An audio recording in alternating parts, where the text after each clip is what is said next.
PoliticsNation, let's bring in my political panel. Michael Hardaway, Democratic strategist and founder of Hardaway Wire, and Rina Shah, former GOP strategist and an advisor to the Renew Democracy Initiative. Michael, let's start with the breaking news from earlier today. At least 35 killed by Russian airstrike on a base near the Polish border. Ukrainian officials say this comes as Ukraine has been asking NATO to create a no-fly zone in their country. Does this attack raise the urgency for the U.S. and NATO to take action? It's good to be with you, Rev. Thank you for having me. I would say to you that the no-fly zone question is a slippery slope. You enact a no-fly zone, and if there's conflict and engagement with Russian troops in that capacity, you might find yourself in another war, and we're in World War III before we know it. And so I think with this nation that's just coming off a 20-plus year war in Afghanistan, there's no appetite for anything close to another conflict. And so I think President Biden and congressional leadership and others are doing the right thing, which is they're equipping the Ukrainians with the weapons they need and allowing them to fight. Rina, Donald Trump was in South Carolina yesterday, last night to be specific, and offered his own unique take on the Ukraine crisis. Here's some of what he had to say. For all the talk about violent conflict in Eastern Europe, and it's a terrible thing, and we're going to help, and we're going to do whatever we can, because nobody can look at the bloodshed much longer, what's happening. It's a lack of respect for a lot of people, a lot of things, but it's just a total lack of respect. And it happens to be a man that is just driven. He's driven to put it together, and you look at it, and it's just so ridiculous and so senseless and so horrible. NBC News is reporting that the war in Ukraine has opened up a rift between Republican elites who want to call out Putin as a villain and Trump, who speaks in almost admiring terms about the Russian president. As the midterms get closer and the stakes get higher, how does this conflict resolve itself? Well, Rev, certainly the midterms are not far away, but in essence they are, because this moment of great geopolitical conflict that has made many Americans feel like, when is there an out? When does this end? At what point does Putin stop? And at what point do many Republicans stop shilling Kremlin talking points? These are the questions that we face every day. Normal Americans who see this invasion for what it is, an attack on a sovereign nation that did not do anything to provoke it, are sitting with this moment and sitting with these questions. But what's more important, Rev, is that there are two approaches we can take here. Our lawmakers can take, our country can take. And it's really important to stay focused on the ball about what we can do here in the West.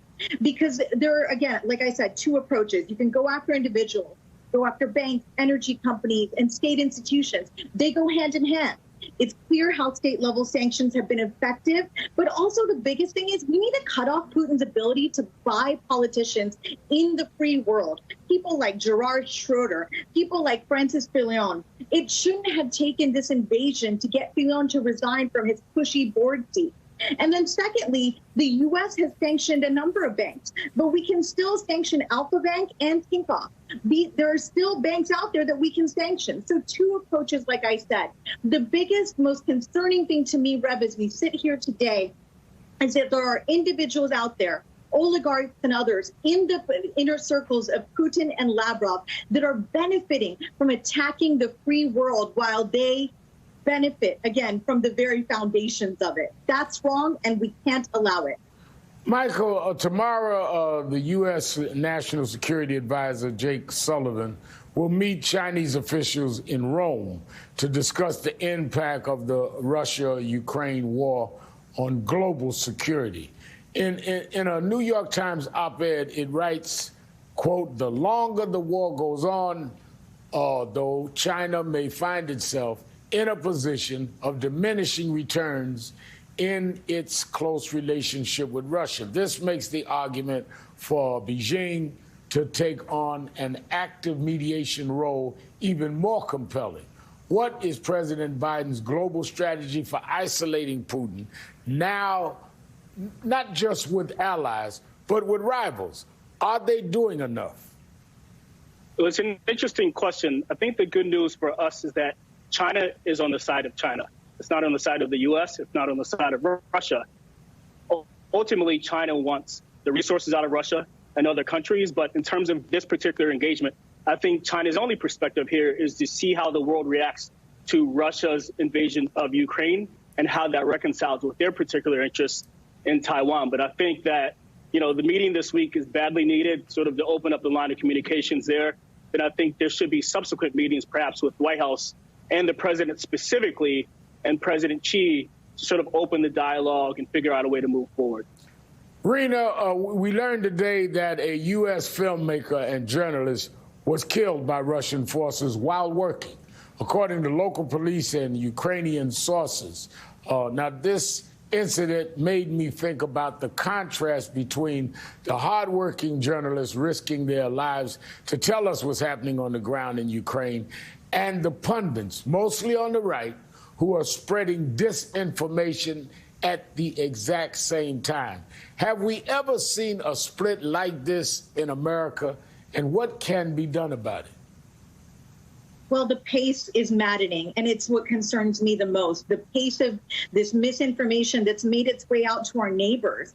It's in this moment very, very important that each of us take personal responsibility about what we share and how we share it. So again, the loss of an American life, a journalist on the ground who was not on assignment with the New York Times, it seems, but was wearing an old press badge that did say the New York Times. This really makes me, it makes me really feel nervous about the future. You hear the emotion in my voice, Brad. Yeah. This is personal for me. My family has lost everything due to a dictator. I know what it's like. I know what generational trauma and hardship and anxiety looks like when you've been robbed of everything at no fault of yours. Dictators must be silenced. Their mouthpieces must be silenced. It's up to us in the West to do our part, to stand up for the free press, to push back on misinformation, and to encourage our government, our elected lawmakers, to choose a side. There's not been since 1945 such a clear demarcation, such black and white, that on the global stage that is going to cause us Americans to say either we unify under the banner of democracy, which I know it's hard to do because democracy is messy by design, but it requires unity. So again, it's an emotional subject, but it's one in which we can say to each other, this is the moment we're Americans. This is the moment we say what's wrong around me and push back on that. And truly, it's the misinformation around us and people pushing back on reality. We must stop it. It's up to each one of us.